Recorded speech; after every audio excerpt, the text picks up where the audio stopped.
This might be a touchy subject, but we all have those people in our lives, the ones that always seem to attract drama or cause drama, the ones who are constantly negative, the ones who somehow take up way more space in your head than they should. And here's the truth: if you have goals, if you truly want to find balance, these are the people that are holding you back. They're slowing you down from creating the life that you've been working so hard for. Yesterday, I shared a quote that has completely shifted my mindset when it comes to these energy draining people.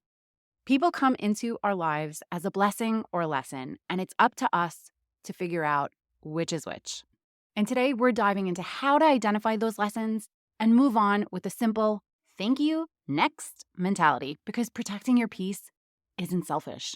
But first, if setting better boundaries is something you struggle with, I've got you. My Better Boundaries freebie will help you pinpoint exactly where you need stronger boundaries so you can protect your time, your energy, and most importantly, your happiness. So go grab your free guide in the show notes and let's get back our time. Get into today's episode. Are you feeling overwhelmed trying to juggle all the many hats you wear as a working mom? Do you want more quality time with your family without distraction of work and time alone to take care of yourself and your needs? Welcome to Mom Wife Career Life. I'm Carrie, a wife, mom of 3, and a recovering perfectionist.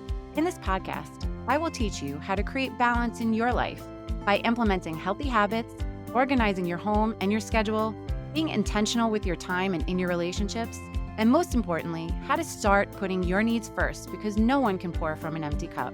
Grab that second cup of coffee, or if you're anything like me, your third. It's time to dive into today's episode of Mom Wife Career Life. I know a lot of you are thinking of Ariana Grande's song, Thank You Next. And honestly, she was onto something. The whole idea is about learning from your past experiences, appreciating the lesson, and moving forward without looking back. And that's exactly what we're talking about today. Having a thank you next mentality can really be a serious game changer when it comes to protecting your energy, your time, and your mindset. First off, let me just say, I get it. Letting go of certain people, especially the ones who have been in your life for a long time, can totally feel uncomfortable. Maybe it's a childhood friend, a family member, or even a coworker you've known forever. But here's the truth: not everyone is meant to stay in your life forever. And honestly, that is a good thing. So, what does thank you next actually mean? It's not about being rude. It's not about ghosting people or cutting people off dramatically, unless they really deserve it. It's about, number one, recognizing the lesson. Every person we meet teaches us something. Some bring love, some bring support and encouragement. Others, they teach us what we don't want, what we won't tolerate, and where we really need to set up boundaries. And for that lesson, we say thank you. Second, releasing what no longer serves us. If someone is constantly draining your energy, making you question your worth, or adding any unnecessary stress to your life, it's okay to let them go. Not everyone deserves a front row seat to your life. And when you recognize that, you can say next. And third, moving forward with intention. When you let go of people who are holding you back, you really make room for those who will support you, inspire you, and genuinely want to see you win. Think of it like cleaning out your closet. You wouldn't keep a pair of shoes that gives you blisters every time you wear them, right? I mean, unless they're really cute, in which case, maybe. But seriously, why do we do that with people? If someone is causing more harm than good in your life, it's time to make space for relationships that actually fit who you are and who you're becoming. So, as we go through this episode, I want you to ask yourself, who in your life is a blessing? Who is a lesson? And where you need to say, thank you next with love and boundaries. And I also want to be clear, in this episode, I'm not talking about the people who are going through a hard time and really need your support. We all have those times when life hits us hard and we lean on our people. That's normal. That is healthy. I'm talking about the people who live in a constant state of negativity, the ones who always have a problem but never want to hear a solution, the ones who seem to thrive on gossip, stirring the pot, or complaining about the same thing over and over again, but refuse to take any action. The people that are keeping you small. And listen, if you're feeling a little called out right now, I say this with absolute love. I think we've all been that person at some point, but the difference is we choose to grow, to shift our mindset, to work through the tough stuff. Some people, they don't want to grow. They just want company in their misery. And that's where we have to be intentional about who we allow in our space, because your energy, your peace, your mental well-being, it's worth protecting. So let's jump in on how to take a step back from the drama without the guilt. First things first, You need to identify the people who are the lessons in your life. Before we talk about setting boundaries, we really need to get clear on who in your life is really holding you back. Now, let's be honest. Some people don't even realize they're doing it. They've just always operated this way, but that doesn't mean that you have to participate.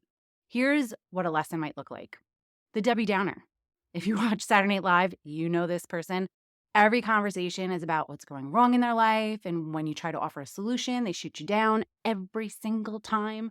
The gossip spreader, they love telling you about the latest drama about so and so, but guess what? If they're talking about others to you, they're probably talking about you to others.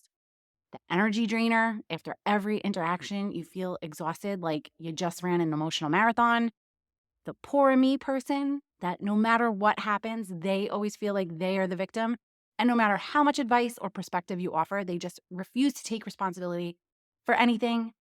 And the dream crusher. This is the person who never supports your goals, questions your ideas, and makes you doubt your capabilities. Instead of cheering you on, they find ways to poke holes in your dreams with comments like, "Are you sure you can handle that?" Or, "That seems a little risky. Maybe you should stick to what you know." And spoiler alert, their doubts have nothing to do with you and everything to do with their own fears. And just a side note on the dream crushers, these people might actually think that they're being realistic or helping by pointing out potential failures, but in reality, they're planting seeds of doubt in your mind that can really hold you back from taking action. And if you truly want to build the life that you've been working so hard for, you cannot afford to let someone else's fears dictate your future because you have enough of them on your own. And at the end of the day, the people in your life should be lifting you up, not making you shrink. So if you've got a dream crusher in your circle, it might be time for that thank you next moment. Number 2, stop trying to fix people who don't want to change. All right, this is for all my fixers, my helpers, and my empaths out there.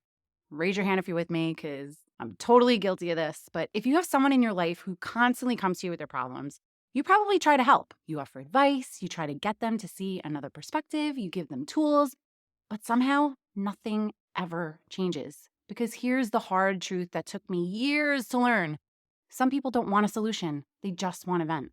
And that's fine once in a while, but if you find yourself in a cycle where you're spending hours giving advice, trying to encourage them, and they never take action, it's time to step back. This is a really hard lesson to learn in life. You can't want change for someone more than they want it for themselves. So, what do you do instead?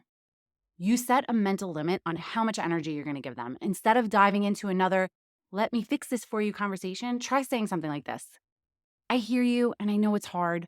What do you think your next step should be?" Or, "I really want to support you, but I've noticed we keep having the same conversation and nothing seems to be changing. What do you think's holding you back?" Or, "I love you, but I just don't have the emotional space for this conversation right now." Some people will not like the shift, but that's okay. You are not a free 24/7 therapy service. Number 3, set boundaries and stick to them. All right, so now that you know who's bringing the drama and you've stopped playing the role of the fixer in chief, the next step is setting clear boundaries. Boundaries are simple rules you set for how people are allowed to interact with you. Some examples: if someone is constantly dumping their drama on you, limit how often you engage with them. If someone always calls to gossip, don't answer the phone. If someone always complains but never takes action, you can say, "I don't have the energy for this conversation today." And I promise you, over time, it gets a lot easier to do this. And listen, setting boundaries isn't about being mean. It's about protecting your emotional well-being. It's about deciding what you will and won't allow in your space. Number 4, fill your life with people who really lift you up. Now, here's the best part. When you step away from negative people, you're creating space for the right people, the ones who encourage you, the ones who bring good energy into your life, the ones who cheer you on even when they have nothing to gain. So instead of focusing on who's leaving, focus on who's showing up. Ask yourself, who in my life makes me feel energized, not drained? Who genuinely supports my growth? Who am I overlooking because I've been too focused on the wrong people? Maybe it's a friend who always checks in, but you've just been too busy. Maybe it's a mentor, a coach, or a coworker who sees your potential. And maybe it's yourself. You need to give yourself the same energy you've been giving others. The people meant for you will feel easy, will feel safe, and just supportive. If a relationship feels constantly heavy, it's probably not meant for you. It's probably a lesson. So what I really want you to do is identify one person who brings good energy into your life. Send them a thank you text today. Just say, hey, I just wanted to say I appreciate you. You always bring such great energy, and I'm so grateful to have you in my life. How awesome would it be to just receive a text like that? I know I would love it. And I want you to take a moment and think about who in your life is bringing unnecessary negativity. Then I want you to decide what boundaries you need to put in place, and then start practicing small ways to step back from the drama. And most importantly, give yourself permission to prioritize your peace, because you deserve a life that feels light, that makes you happy, and that is drama free. We're too old for this. If this episode resonated with you, share it with a friend, tag me on Instagram, or send me a DM. I really love to hear from you, and especially want to hear how you're creating more peace in your life. Your energy is so precious. Protect it. If you don't already follow the show, take a second and hit that follow button so you never miss another episode. Sending you so much love and light until next time on Mom, Wife, Career Life with Carrie Pat. Before you go, if you found this podcast helpful, I would be so grateful if you would take a minute, go on over to iTunes, and leave me a review. If you have other stressed out mamas in your life that you feel this podcast could help, take a screenshot of this episode, post it on your Instagram stories, and tag me, and let them know that they are not alone and they can create balance in their life too. If there's a topic you'd like me to cover or you just want to connect, DM me on Instagram at mom.wife.career.life, or come on over and hang out in our free Facebook community, Work-Life Balance for Working Moms. Sending you so much love and light until next time on Mom, Wife, Career Life with Carrie Pat.